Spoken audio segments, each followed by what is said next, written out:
Hey, blessings, people of God. I'm going to be doing a short video titled, As a Man Thinketh in His Heart, So Is He. Is that true or false? And basically, I'm doing this video because I was reading some personal development books or self-help books, and I came across this scripture that was kind of being thrown around, or that phrase was being thrown around over and over, for as a man thinketh in his heart, so is he. But then I heard it being used in the church, for as a man thinketh in his heart, so is he. And I found out it was Proverbs 23:7. And so I said, I'm going to go look this up and see what it says. Now, when you hear this verse in the personal development being used, actually, and in the church as well, it's typically being used to talk about success. But success with riches and wealth, prosperity. And it goes like this. If you want to be successful, if you want to be wealthy, if you want to be rich, if you want to have prosperity, then you have to start with your thinking. Change your thinking. Start to think rich. Start to think successful. Start to think about prosperity. And as a man thinketh in his heart, so is he. You'll become successful, rich, prosperous. And it was one thing to see it in the self-helps or the personal development books. But when I started hearing it being used in the church in the same way, I thought that was very sad.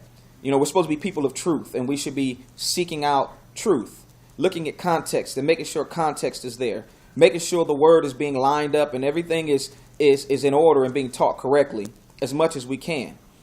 So what I want to do in this video is I want to take some time to do just that, to take a look at verses 1 through 7 in Proverbs 23 and see if it's actually saying you have what you think. Okay? Proverbs 23 verse 1 says, when thou sittest to eat with a ruler, consider diligently what's before you. Talking about a ruler, or being invited to the table to eat with a ruler. And put a knife to your throat if you be a man given to appetite. Here's a warning. Be not desirous of his dainties, for they are deceitful meat. It's a warning. Labor not to be rich, and cease from thy own wisdom. Wilt thou set thine eye upon that which is not? For riches certainly make themselves wings, and fly away as an eagle toward heaven. Eat thou not the bread of him that hath an evil eye, neither desire thou his dainties, or his dainty meat. There's a warning again about eating with the ruler. For as he thinketh in his heart, so is he. Eat and drink, he says, but his heart is not with thee. Okay? So basically what we have here is we have somebody that has been blessed with the honor, or given the honor, to sit down and eat with someone in authority. And he's being warned to consider his fellowship with this ruler, right? To be discerning of this ruler. Basically, this ruler is saying out of his mouth, come on over.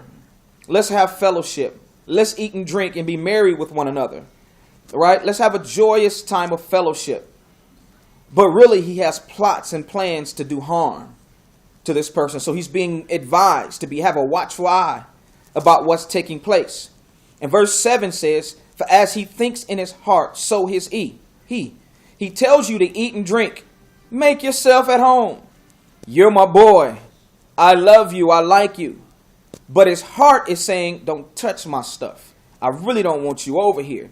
Oh, I got a plan and a plot that's going to bring so much harm and destruction to you.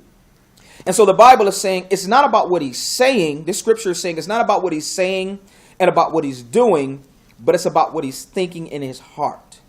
In other words, this text is not about thinking to get what you have. It's about exposing who you really are. I'll say that again. This text is not about thinking to get what you want, thinking to get, more success and more prosperity, but it's about exposing who you really are.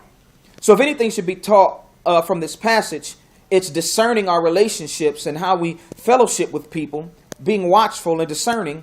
And it's about checking our own hearts to make sure we're not jealous and envious of someone, but yet we're saying something else out of our mouths. We're using flattery, right, to deceive people.